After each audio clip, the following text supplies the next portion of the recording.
Qu'est-ce que les KPI, Key Performance Indicators, indicateurs clés de performance?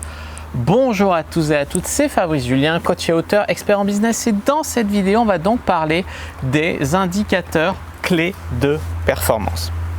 Alors les amis, quels sont les indicateurs clés de performance? En fait, ce que je voulais vous dire, c'est que si vous avez un business que vous commencez ou vous avez envie de scaler, d'augmenter, etc., c'est bien de tenir un recueil, une feuille Excel ou autre, avec vous relevez vos indicateurs et vous voyez leur évolution, etc. Alors au début, les indicateurs clés, ça va être quoi? Le chiffre d'affaires, donc ce que vous encaissez, et vos charges, donc ce que vous dépensez pour votre activité.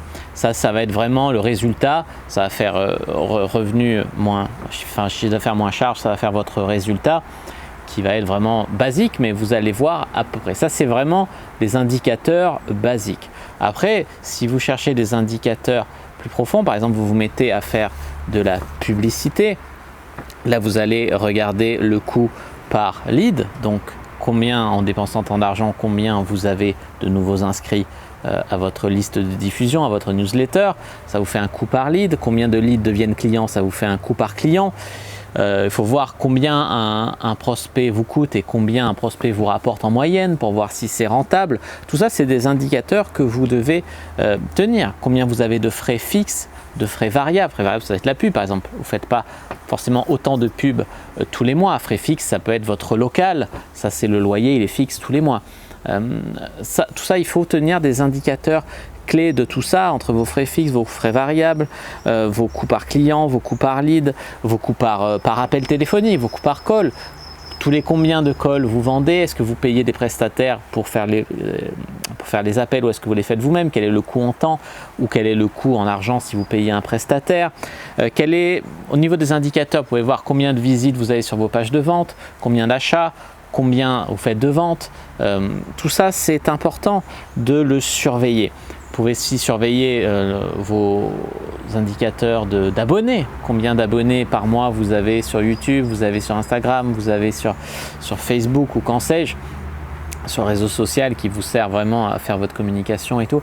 Ayez vraiment ici, mon conseil, c'est d'avoir une feuille sur laquelle vous tenez en fait à jour. Vous tenez vraiment à jour des indicateurs clés de votre business. Si votre business est basé sur YouTube, vous pouvez avoir le nombre d'abonnés, le nombre d'inscrits à newsletter par rapport au nombre d'abonnés, le nombre d'inscrits à votre newsletter par rapport au nombre d'abonnés sur votre chaîne YouTube. Tenez à jour tout ça, ça va vous permettre de rectifier le tir parfois, de trouver là où ça ne va pas et là où il faut, ou là au contraire où ça va. Essayez aussi de voir le nombre de ventes de vos produits. Vous verrez quels sont vos produits les plus vendus, quels sont vos produits qui vous rapportent le plus, quels sont vos produits peut-être avec lesquels vous perdez votre temps à en faire la publicité parce que ça n'intéresse pas les clients, ou il faut revoir le marketing. Enfin vraiment, tenez une feuille Excel ou une feuille manuelle vraiment avec les indicateurs de votre business pour pouvoir les surveiller. Ça va vraiment vous aider à avancer plus vite. De toute façon, il faut se professionnaliser.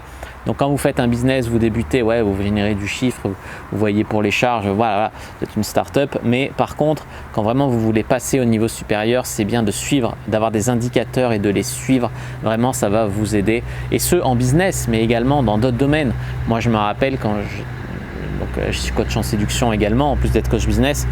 Quand j'étais vraiment à fond sur le terrain, j'avais des feuilles Excel, combien de filles j'aborde, combien de filles j'embrasse, combien de filles je couche, etc. Et tenir des notes et tout, et voir, ce mois-ci j'en suis qu'à 2, putain, il faut que je me dépêche cette semaine et tout. Et ben, vraiment, ça m'aidait vraiment beaucoup.